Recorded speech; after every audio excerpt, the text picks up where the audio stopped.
Hey everyone, James Marin here, as always, of course. And today I wanted to make a video about how to navigate through tight spaces. So it's a little bit more specific of a camera operating tip, but it's also meant for any sort of operator. So Steadicam, handheld, gimbal, anything really. Okay, so the first thing that I like to do every time there's a new shot is to ask the director and the DP what it is exactly that they want to see. That accidentally rhymed and I didn't actually mean for it to rhyme. I also always ask what focal length they want and what frame size they want, how big they want the person to be in the frame. So in this case, the director, Matthew Cohen, wanted me to face the singer and to be leading the singer almost the entire time, and to sort of go from room to room while she was free form, moving around and singing. The second thing that I like to do once I've been explained what the shot is to do a blocking rehearsal, but without the camera. In this case, there really isn't any super specific blocking, and that's okay because that's the choice that has been intentionally made. And the blocking rehearsal is mainly for you so you could feel out and be on the lookout for a few things. The first thing that you're looking for is to see if there's any opportunities for you to do anything interesting with the blocking of talent, the person or subject in front of the camera. Is there anything interesting there? And is there anything interesting that you could do with the camera? And two is you want to get a feel for the space. Is there anything that's going to be trickier than usual, or is there a particular section in the house that might be a little bit more difficult? Is there going to be something that's in the way that should be moved and can be moved? And is there something that might be a tripping hazard that could also either be removed or that you just need to be aware of when the time comes? So to elaborate here, we do the whole thing as if it was a real take, but just without the camera. You will eventually be asked or be told, hey, let's just shoot the rehearsal, or we're running out of time, let's just roll on it. And to that I say, how am I supposed to know if there's something that might trip me if we don't actually rehearse without the camera? And the reason that we do a blocking rehearsal without the camera is to simply get a feel for the environment and to just know what's around you. So again, if I'm being asked to roll on the rehearsal and to just go for it, I usually try to say something nicely that implies that there might be something in the environment that might jeopardize my safety, or I might trip or whatever. And usually when you put it that way, people understand and say, okay, well, we'll just do it without the camera. Okay, so here's the important part and really the main takeaway of this video. As I'm going through the room during the blocking rehearsal without the camera, I'm mentally taking notes of the environment and looking for marks that I could use to help me navigate through doors and through the space in general. So in this case, I don't exactly mean putting down marks or having someone put down marks for you, whether it's with tape or anything else. I mean more that you're looking for landmarks within the space itself. Seeing how I'm having to move backwards through doorways and tight hallways for 90% of this actual shot, it's important that I find these landmarks so they could help me navigate through those tight spaces. So what I do is this.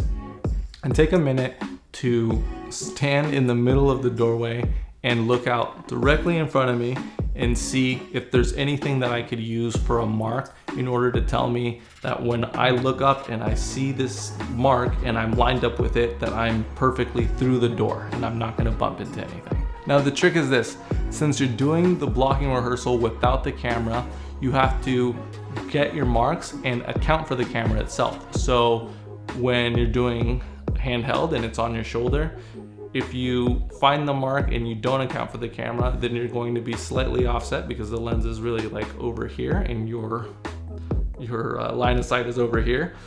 So you're not going to be exactly through the doorway or framed directly in the middle.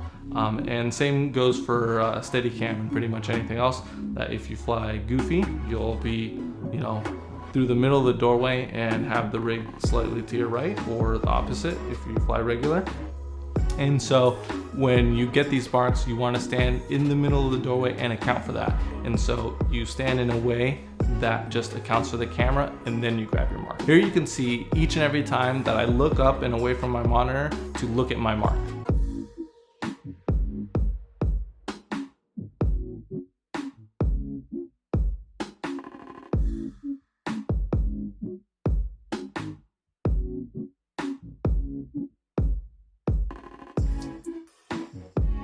Now, you might be asking yourself, well, wouldn't it be easier if you just use a spotter?